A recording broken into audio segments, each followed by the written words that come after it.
1500 tahun yang lalu itu ada mungkin hadis atau apa mungkin ya saya kurang paham juga, tapi Nabi Muhammad berpesan sangat keren ya, carilah ilmu sampai ke negeri Cina gitu ya. Berarti apakah memang ada sesuatu pesan khusus di situ ya, atau bahasa mutasyabihat atau seperti apa nih ya itu ya, rada menggelitik ya gitu ya, itu hadis itu mungkin ya. Mohon penjelasannya ya. Ya, terima kasih Pak Sugeng. Ini pertanyaan yang sangat luar biasa ya, walaupun kelihatannya biasa. Ya. Karena tidak banyak orang yang mempertanyakan hal ini. Ya. Nabi Muhammad ini karena beliau ini sangat cerdas ya. Betul, betul.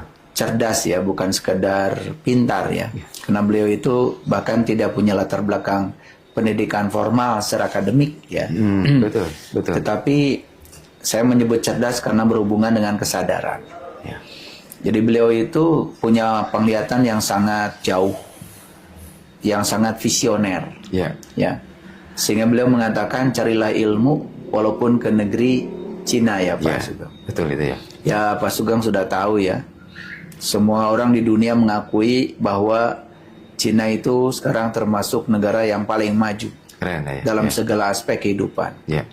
Saya pernah ke Beijing Pak Sugeng. Ya. Saya itu waktu di Beijing ada tembok besar itu ya. Kemudian ada tulisan di situ karena waktu itu saya tidak mengerti bahasa Mandarin, saya minta bantuan tour leader saya Ya. untuk menjelaskan. Itu sebenarnya tulisan apa? Ternyata tulisannya itu semoga semua makhluk hidup berbahagia. Wow. Jadi doanya saja sudah Keren, semoga keren. semua makhluk hidup berbahagia. Ya. Jadi itu kan sudah visi ya. Sih, betul, betul. Jadi mereka tidak berdoa semoga bangsa Cina berbahagia, Ya. tapi semoga semua makhluk hidup Semua berbahagia. makhluk hidup, iya. Sedangkan makhluk hidup itu kan ada yang kelihatan, ada yang kelihatan. Ya. Bahkan tingkatannya juga makhluk hidup kan beragam. Beragam, betul. Tingkat kesadarannya. Itu didoakan semoga semuanya berbahagia. Ya, betul. Jadi saya melihat leluhur Cina itu ya memang punya visi yang luar biasa. Saya banyak sekali belajar tradisi spiritual dari Cina Pak Sugeng. Ya. Saya belajar ajaran Tao. Tahu. Ya, saya belajar ajaran adanya Lao Tse. Ya, itu ternyata ajaran-ajaran mereka itu sangat luar biasa ya kalau diterapkan dalam kehidupan. Ya. Contoh sederhana aja Pak Sugeng. Ya, Ini ya. di depan saya ini saya bawa sumpit nih. Ya, ya. Sumpit Pak Sugeng. Ya ini kebetulan saya bawa dua nih sumpit Betul. ini karena ada rencana nanti habis ini kita makan sama-sama ya Pak Sugeng. Setuju ya, setuju. Ini kenapa saya bawa sumpit? Ya. Karena saya waktu ke sana itu Pak Sugeng, Ya. selama 2 minggu saya di sana itu, saya penasaran. Penasaran ya. Kenapa mereka itu ya kalau makan kan pakai mangkuk kecil. Betul ya, betul. Terus ngambil itunya pakai sumpit begini ya. Ya saya yakin pasti ada filosofisnya itu. Ini yang saya bawa ini sumpit yang asli Pak Sugeng, buatan Cina. Nggak sembarang ini. Ya. Coba perhatikan Pak Sugeng ya. Saya pikir yang biasa seperti yang saya pakai di rumah gitu ya. Beda ini. Oh ya? ini beda Pak Sugeng. Bagian sininya kan kotak, Oh. tapi iya, bagian depannya bulat. betul, betul. Beda kan? Iya, iya. Ah itu aja nanti kita jelaskan ya. Keren. Ininya kotak, ini bagian ininya bulat Pak Betul. Sugeng. Ya. Coba ya. Iya, iya. Pak Sugeng ya. Perhatikan. Kebayang nggak kalau main bola, bolanya kotak? Nggak gelinding-gelinding ya. Udah terluka semua ya. Iya, iya. Karena kotak itu kan lambang dari keterbatasan. Mengkotak-kotakan. Kan orang Ya. banyak ya senang mengkotak-kotakan. Ya, Di ya. komunitas apa, komunitas apa, komunitas Ya. apa, di keyakinan apa, keyakinan Betul. apa, keyakinan itu kotak gitu. Kotak tuh ya. Ya, makanya Tuhan juga tidak pernah menciptakan alam semesta yang kotak coba. Iya. Bumi Betul ya. bulat, Bulat. matahari Bulat. bulat, bulan Bulat, bulat, ya kan? Hmm. Nggak ada kan yang bentuknya kotak. Tidak ada ya, tidak. Karena kotak ini kan bahaya nih. Oh. Kotak ini bahaya. Kotak itu bisa menyakiti. Menyakiti Dan kotak itu tidak bisa menggelinding, Pak Sugeng. Ya, ya. Coba bola aja bulat kan? Bulat, ya. Kebayang ya kalau main bola, bolanya kotak gitu ya, orang nyundul udah luka pasti kan? Pasti. Nah, jadi ini kan sebetulnya bagian sini kotak, bagian ujungnya bulat. Bulat, ya betul. Jadi artinya apa? Ya, perjalanan manusia itu ya harus sampai di akhirnya itu bulat, Pak Sugeng. Ya. Makanya bulat itu kan kalau orang mengerti, itu pasti mulutnya ya, bulat ya, kan? Bulat, ya, ya. Jadi artinya kalau belum itu masih kotak itu.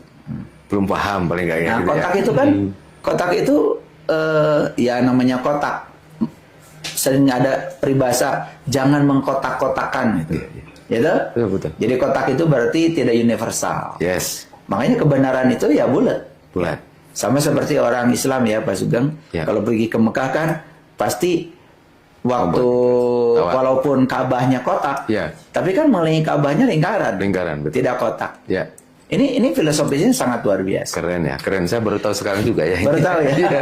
nggak merhatikan ya. Iya, betul. Nah, itu, ini baru yang kecil, ini bukan Ya. teknologi, tapi filosofisnya dalam. Gitu. Iya, iya. Nah ini Pak Sugeng kalau diukur ini Ya. dari sini ke sini, Ya. ini saya udah ukur tadi, Ya. ini 18,24 cm. 18. 18,24 cm. Kalau diukur ini panjangnya. Sepertinya lebih ya. Enggak, udah diukur sama saya. 18,24 cm. Nah, 18,24 cm Pak Sugeng. Berapa inci coba? 1 inci itu 2,54 cm. Ya. Jadi kalau 18,24 dibagi 2,54 itu dapatnya 7,6 inci. 7,6 inci. Jadi kalau yang asli ini panjangnya 7,6 inci. 7,6 inci. Kenapa 7,6 inci? Ada dua angka. Ada angka 7, ada angka 6. Ya. Nah ternyata angka 7 itu berhubungan dengan perasaan. Manusia itu punya 7 perasaan yang paling dominan. Ya. Yang pertama perasaan senang. Ya, betul. Perasaan marah. Marah. Perasaan sedih. Yes. Perasaan gembira. Perasaan menderita. Itu perasaan itu. Betul, betul. Seperti orang sakit ya. Ya. Sakitnya sih alami. Tapi menderita karena sakit. Ya. Itu pilihan itu. Pilihan, ya. Jadi itu perasaan itu. Menderita itu perasaan. Ya, ya. Kan sebetulnya bisa tidak menderita. Walaupun situasi di luar sekacau apapun. Bisa. Itu bisa dipilih itu. Ya. Berikutnya takut. Takut, betul. Kemudian khawatir. Khawatir. Jadi ada Tujuh, 7 ya. betul, ya. Senang, Senang, marah, marah, sedih, sedih, gembira, ya, menderita, menderita, takut, dan khawatir. Khawatir. Jadi hebat tuh. Jadi diingatkan ya bahwa kita ini tidak akan pernah keluar dari 7 perasaan itu. Dan perasaan itu doa, jangan lupa. Dan kita harus bisa mengendalikan perasaan itu supaya tidak menjadi realitas. Karena kan sumpit ini lambang keberlimpahan. Kalau ingin berlimpah, ya ingin berlimpah, tidak boleh memiliki perasaan yang buruk. Ya. Kalau kita perasaannya senang, berarti kita memancarkan gelombang senang. Ya. Yang datang yang menyenangkan. Kalau Ya. kita punya perasaan marah, memancarkan gelombang kemarahan. Ya, Yang ya. datang sesuatu yang akan memperkuat kemarahan kita. Ya. Sedih, gembira, ya, kemudian menderita, takut, khawatir. Ya. Itu akan menjadi energi. Energi yang dipancarkan dalam bentuk gelombang. Ya. Nah, oleh semesta, yang namanya gelombang akan dipantulkan pada diri kita sendiri. Kembali lagi kepada kita sendiri. Itu 7-nya. Ya. Sekarang 6-nya apa? 6. Nah, sekarang yang 6 itu dari mana datangnya? Yang 6 itu dari keinginan.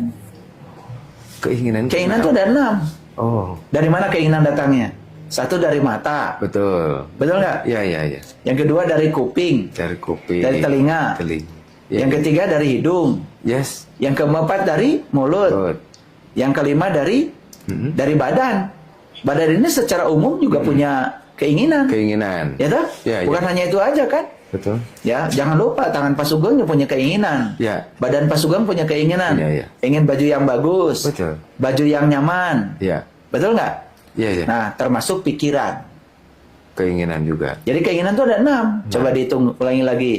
Dari mata, ya. dari kuping, dari dari hidung, dari mulut, dari badan, tubuh, ya, dan dari pikiran. pikiran. Ya. Jadi kita ini tidak akan keluar tuh dari 76. Makanya ini dibuat 7,6 inci. Keren banget ya. Coba, Sedetail bisa nggak itu, Pak Sugeng makan dengan sumpit 1? Nggak bisa ya. Harus 2. Nggak bisa. Karena apa? Ya, 2 itu melambangkan dualitas. Dualitas ya. Dualitas. Nih, listrik bisa nyala karena ada positif dan negatif. Dualitas ya. Ya. Betul nggak? Betul. Pak Sugeng itu bisa merasakan enaknya jalan lenggang karena pernah melewati jalan buruk. macet. Iya, Betul nggak? buruk, iya. Jalan macet. Iya. Ya. Pak Sugeng bisa merasakan jalannya yang bagus setelah melewati jalan yang buruk. Iya. Betul. Bahkan sebetulnya ya, untuk bisa merasakan kesempurnaan itu terkadang perlu perbandingan.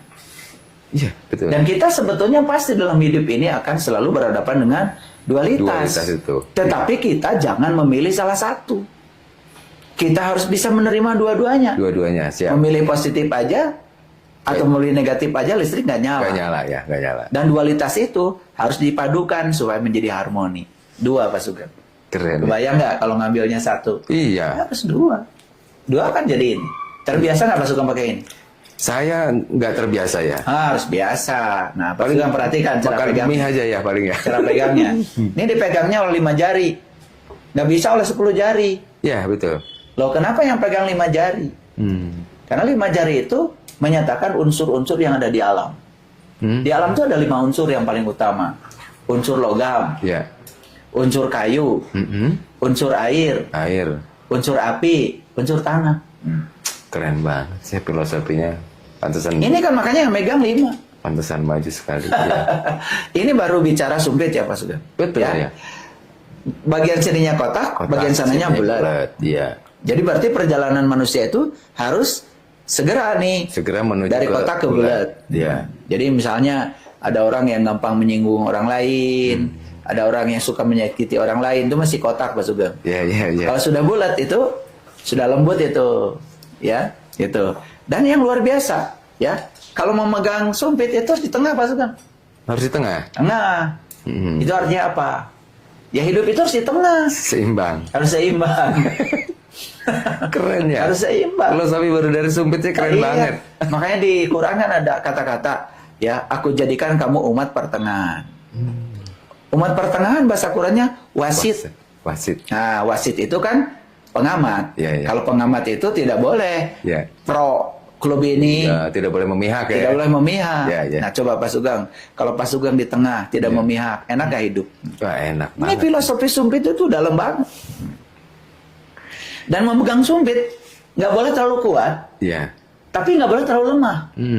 Kalau terlalu kuat nih, terlalu kuat, susah kan digerakkan. Betul, betul. Kalau terlalu lemah, jatuh sumpitnya. Makanya memegangnya harus lembut. Kalau lembut, tuh, ya kan? Nah, nanti kita sengaja saya bawa ini karena saya menyediakan makanan yang tidak bisa dimakan harus pakai sumpit. Pak Sugeng harus belajar. Siap ya, siap. Nah itu. Jadi kalau lembut, lembut cepat Pak Sugeng. Iya, betul. Jadi artinya hidup itu harus di tengah. Di tengah, Tidak boleh memihak. tidak boleh memihak. Harus netral. Netral. Harus seperti wasit. Yes. Iya. Setuju. Siapa yang netral? Kesadaran. Kesadaran itu dia menjadi menjadi wasit itu. Wasit antara pikiran dan perasaan. Iya, iya, iya. Setuju, setuju. Ya. Ya. Kalau dia menjadi pengamat bagi pikiran dan perasaan, maka pikiran dan perasaan jadi seimbang. Iya, Di titik tengah. betul. Ini ya. Luar biasa ya. Ini kan kita baru bicara Sumpit ya. Sumpit ya. Wah, keren Jadi ya. mereka itu membuat sumpit aja nggak sembarangan. Nah, sengaja saya tadi ya mencari sumpit yang bentuknya asli yang Asli, dari China. sana. Ya, karena kalau ada juga yang bikin sumpit dari ujung sini sampai ujung sini bulat. Iya, iya. Nah, itu berarti ya dia yang penting asal bisa ngambil. Coba rasakan ya. Ya. Kalau pernah merasakan sumpit bulat semuanya Ya. dengan sumpit yang ada kotaknya bagian sini, Ya. beda Pak Sugeng. Iya, iya, iya. Nah, kenapa? Bagian sini kan harus kotak supaya nggak licin. Iya, kalau bagian ujungnya kan itu memang tugasnya untuk ngambil makanan. Buat mengambil, ya. Coba, luar biasa kan? Kita baru belajar satu sisi. Satu sisi. Satu sisi. jenis Ini lah, aja. jenis sumpit lah, ya. Betul. Betul. Ya, coba kalau diuraikan lebih jauh lagi, kan luar biasa. betul ya. Ini baru satu ini saja. Nah, itu kan kita baru ya sekeren itulah ayah itu sampai dari tadi yang hadis Nabi Muhammad yang menyatakan belajarlah kamu sampai ke negeri Cina. Itu sampai ayah itu sedetail itu, mungkin ya mempelajari atau mungkin mencari sejarahnya Chinese, bahkan dari Sumpit sendiri itu filosofinya luar biasa ya. Ya, betul sekali. Ya makanya kalau kita belajar ajaran Tao, Pak Sugeng. Iya, iya. Di ajaran Tao itu ada yang namanya Wu Wei. Wu Wei. Wu Wei itu artinya bertindak tanpa memaksa. Bertindak tanpa memaksa. Kata-katanya udah keren. Bertindak banget, tanpa memaksa. Keren-keren ya. Kata-katanya dia udah keren banget. Iya, kalau di India disebutnya karma yoga. Nah, di kita juga ada Pak Sugeng. Nah. Namanya Islam. Makanya Islam itu kan la ikroha fiddin. Tidak ada paksaan. Berarti kita boleh bertindak tetapi tidak memaksa. Oh. Nyambung juga ya. Ya, contoh Keren, Pak ya. Sugeng seorang pebisnis ya, Ya. seorang pengusaha. Ya. Coba pernah nggak Pak Sugeng mencoba untuk memaksakan kehendak, misalnya supaya proyek berjalan seperti yang Pak Sugeng mau. Waduh, Ya, hasilnya berat, seperti yang Pak Sugeng mau. Jadwalnya seperti yang Pak Sugeng mau. Stres nggak? capek ya. Capek. Saya udah ngikutin pekerjaan itu, begitu ya memang tetap program harus ada, schedule harus ada, hanya untuk, tetapi untuk sesuai itu semua ya sulit ya. Kita tetap harus ngikutin. Ternyata ada kendala ini, kendala itu, tetapi kan semua udah dikasih spare-sparenya gitu loh ya. Ya, Jadi, coba sekarang kalau Pak Sugeng melakukan pekerjaannya mengalir. Tetap ada target. Ya. Tetapi kita tidak memikirkan target. Fokus saja pada proses. proses satu persatu. Nah, bertindak tidak memaksa itu artinya apa? Kalau kita bekerja, jangan berfokus pada hasil. Setuju ya. Nikmati setiap proses yang ada. Yes. Nah, itu yang disebut dengan hadir di sini saat ini sekarang, menikmati proses. Hasilnya seperti apa? Kita tidak akan terjebak oleh sukses dan gagal. Karena kita udah sukses, karena sudah menikmati proses. Pelajarannya sudah kita dapatkan. Iya betul. Itu namanya pelajaran bertindak tanpa memaksa. Jadi banyak sebetulnya. Ya, bahkan mohon maaf ya, bikin rumah pun nggak sembarang kan? Betul ya. Bikin rumah itu aliran energinya harus bagus, Betul. madepnya juga harus bagus. Yes. Itu sebenarnya bukan mitos, karena itu adalah sains, Sains. ya, Ya. sains. Karena apa? Ya, kalau kita perhatikan ya, ajaran Tao itu, mereka tuh mengajarkan bahwa hidup itu ya harus seperti air. Air itu kan kerjanya mengalir. Ya. Coba Pak Sugeng perhatikan, air itu tidak pernah membentur batu. Dia hanya mengalir aja di sela-sela batu. Iya. Tapi bisa nggak membentuk batu? Bisa. Bisa. Batu. Batu itu terbentuk oleh aliran air. Bukan karena air yang membentur. Bukan seperti palu datang pada batu. Nah, kita pun sama. Kalau hidup kita mengalir, ya sesuai dengan arus semesta, hidup itu menjadi indah. Hidup Indah, itu menjadi nyaman, ya. menyenangkan, menakjubkan gitu. Ini harus dipraktekkan. Siap ya, siap. Saya akan belajar banyak lah pokoknya dari ayah. Banyak sekali kan orang yang dalam kehidupannya ini ya mencoba untuk mengontrol. Ya, betul. Ya. Ingin semuanya serba dikontrol oleh dia. Serba dikontrol. Ingin serba dikuasai. Ya, Coba perhatikan. Banyak Makin banget kita seperti bisa mengontrol yang kita tidak bisa kita kontrol, hidup tuh jadi stres. stres ya. Betul. Coba Pak Sugeng perhatikan. Banyak gak orang yang hidupnya penuh dengan tekanan? Wah, banyak sekali ya. Banyak kan? Banyak. Karena dia menganggap seolah-olah ketika dia itu tidak bisa mengontrol sesuatu yang tidak bisa dikontrol, gagal. Menurut dia gagal. Ya, padahal sebetulnya semua itu memang tidak bisa Tidak dikontrol. bisa. Betul ya. Kan yang bisa Saya dikontrol menemukan. cuma Diri 3 kita aja. sendiri. Pikiran kita, Ya, perasaan kita, perasaan kita. sikap kita. Ya. Coba fokus ke situ. Ya, ya. Hidup jadi enak. Setuju itu ya. Nah, Setuju ya. Jadi dari filosofis ini aja ya. Sumpit. Sumpit ya. Saya kalau makan ya pakai sumpit, Ya. saya selalu ingat pelajarannya. Wah, keren. Ya, panjangnya 7,6 inci. Pesannya ini. Betul nggak? Yang tujuh. Ininya kotak, ininya bulat. Berarti Betul. jangan kotak dong, harus bulat. Harus melakukan perjalanan, ya, Ya. dari kotak ke bulat. Luar biasa kan? Keren ya. Nah, tadi ada 7 7 perasaan. 7,6, ya. Betul nggak? Betul. Ada 6 keinginan. 6 keinginan. Sumber-sumbernya sudah saya tunjukkan tadi. Ya, siap. Sumpit itu 2. Artinya apa? Hidup itu harus Dualitas, menerima ya. dualitas apa adanya. Terus Ya? kita harus di tengah. Betul. Setuju. Pegangnya harus di tengah. Ya. Berarti kita harus jadi umat pertengahan. Pertengahan. Umatan wasato. Pegangnya tidak boleh terlalu kuat. Yes. Tapi juga tidak boleh terlalu lemah. Pegangnya harus lembut. Ya, Kalau ya. nggak lembut, kita tidak bisa Tidak menggerakkan bisa. ini. Ya, ya. Luar biasa nggak? Keren, Coba ya. ini filosofis ini bawa ke dalam kehidupan. Setuju ya. Yang dipraktekkan dalam kehidupan. Siap, siap, ya. Itu sangat luar biasa. Keren sekali. Keren. Waduh. Ini baru dari Sumpit ya. Wah, ternyata luar biasa. Sampai sedetail itu sih, Ayah. Itu sampai apa aja di filosofinya dipelajari. Keren sekali. Ya, karena setiap bangsa itu Pak Sugeng punya peradabannya sendiri-sendiri. Iya. Dan mereka, ya orang-orang yang berkesadaran, ya mau mati aja pasti meninggalkan simbol-simbol. Iya, betul. Makanya kita ini sekarang ya berada pada posisi di mana kita tidak bisa mengartikan simbol-simbol. Nabi Muhammad juga sama, banyak menyimpan simbol-simbol. Iya. Ya, ada simbol di sana itu banyak sekali. Banyak sekali ya. Ya. Ada gunung-gunung untuk Ya. ziarah, simbol. Betul. Ada Jabal Uhud, Yes. gunung untuk menyatu, simbol tuh. Ada Jabal Rahmah, Ya. gunung kasih sayang. Ada Jabal Sur, gunung rahasia. Ada Jabal Nur, gunung bercahaya. Coba, itu simbol semua. Simbol semua. Dan ternyata di sekeliling kita juga ternyata banyak simbol juga Banyak sebetulnya. simbol, ya orang tua kita juga sama ya. Ya di Betul, Indonesia, apalagi di Nusantara, sangat banyak sebenarnya simbol-simbol yang dapat kita gali. Betul ya. Ya pernah ke Borobudur Pak Sugeng? Pernah ya? Ya itu simbol semua. Simbol semua betul. Kenapa Betul, ya? Borobudur itu dibuat menjadi 3 area ya? Ya, betul. Mulai dari Kamadatu, Ya. Rupadatu, Arupadatu. Wah, banyak Di Kamadatu simbolnya apa saja, di Rupadatu simbolnya apa saja, di Arupadatu simbolnya apa saja, Ya. sampai menuju stupa yang paling atas, tinggi itu, paling atas ya. lambang dari kekosongan. Ya. Untuk menuju kekosongan itu harus melewati fase-fase seperti itu, simbol. Oke, Itu oke. simbol perjalanan. Siap ya. Bahkan reliefnya pun semuanya simbol-simbol. Simbol semua ya. Simbol-simbol Betul, luar betul. biasa. Banyak sebetulnya orang tua kita Aduh, menyimpan luar biasa simbol-simbol. sekali ya. Ya cuma kita tidak peduli pada simbol-simbol itu. Ya. Coba saya mau nanya tadi, Sibuk, Pak Sugeng ya. begitu tadi lihat di meja ini, lihat Sumpit, Iya. apa yang Pak Sugeng pikirkan tadi? Ya tadi saya cuma berpikir ini ada Sumpit, kok nggak ada ada mie-nya apa-apa gitu. Seperti itu, baru seperti itu.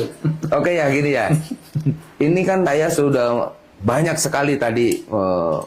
Nanti mungkin saya akan minta waktu lagi Ayah bisa menjelaskan yang Borobudur tadi ya. Banyak sekali itu ya. Terus mungkin ya satu persatu mungkin nanti saya akan minta waktunya Ayah menjelaskan simbol-simbol terutama Yes. yang di sekeliling kita gitu ya. Simbol-simbol itu Ya. semuanya sebetulnya simbol perjalanan manusia. Setuju, setuju. Simbol perjalanan manusia untuk menuju kepada tempat akhirnya. Semua simbol yang ciptakan leluhur kita itu dalam rangka innalillahi wa inna ilaihi rajiun. Untuk pulang. Dalam rangka untuk pulang. Pulang kepada jati diri. Pulang kepada kesadaran murni. Dan Ya. itu luar biasa. Bukankah itu cinta kasih leluhur kita? Wah, keren sekali ya. Dan ternyata simbol itu bertebaran di banyak Banyak tempat ya. banyak tempat. Beliau titipkan di sana, di sana, di sana. Betul sekali. Ya, cuma Keliling. kita abai terhadap itu. Ya, betul betul nggak? ya, betul ya. Itu. Makanya di Quran kan ada kata-kata begini Pak Sugeng. Ya, inna fi khalqis samawati wal ard wa ikhtilafil laili wan nahar la ayati li ulil albab. Alladzina yazkurunallaha qiyaman wa qu'udan wa ala junubihim. Jadi Allah mengatakan bahwa ya sesungguhnya dalam penciptaan langit dan bumi, silih bergantinya siang dan malam, Ya. itu terdapat simbol. Simbol. Ayat itu simbol. Jelas sekali. Terdapat tanda-tanda. Ya. Bagi siapa? Bagi ulul albab. Albab. Siapa ulul albab? Orang yang sudah sadar. Orang yang sudah pulang. Orang yang sudah kenal jati diri. Orang yang sudah bisa mengingat Allah, berdiri, duduk, dan berbaring. Ya, ya. Mereka yang sudah sampai di kesadaran itu, melihat apa saja, pasti tergerak pertanyaan. Ya. Ini maksudnya apa? Ini maksudnya apa? Ini pesannya apa? Iya. Gitu ya. Dari selembar daun yang jatuh aja, dia bisa mendapatkan pesan. Kenapa daun ini menguning? Kan dulu hijau. Betul. Kenapa sekarang jatuh? Kemana dia jatuh? Ya, ternyata jatuh jadi humpus. Diserap oleh akar. Ya. Timbul lagi daun baru. Daun baru. Oh, berarti daun yang jatuh itu melambangkan siklus. Betul nggak? Betul ya. Iya. Keren ya, keren ya. Nah, tidak ada yang sia-sia dalam kehidupan ini. Makanya Allah mengatakan di Quran, Rabbana ma khalaqta hada batilan subhanaka faqina azabannar. Semua itu tidak ada yang sia-sia. Betul. Semua itu keren. Keren. Nah, sekarang gimana caranya supaya kita melihat apa saja di semesta ini keren? Tidak terjebak benar Benar salah. salah, tidak terjebak baik buruk, Yes. karena semua di semesta ini adalah kebenaran. Kalau kita bisa melihat semua adalah kebenaran, semua itu keren, Pak Sugeng.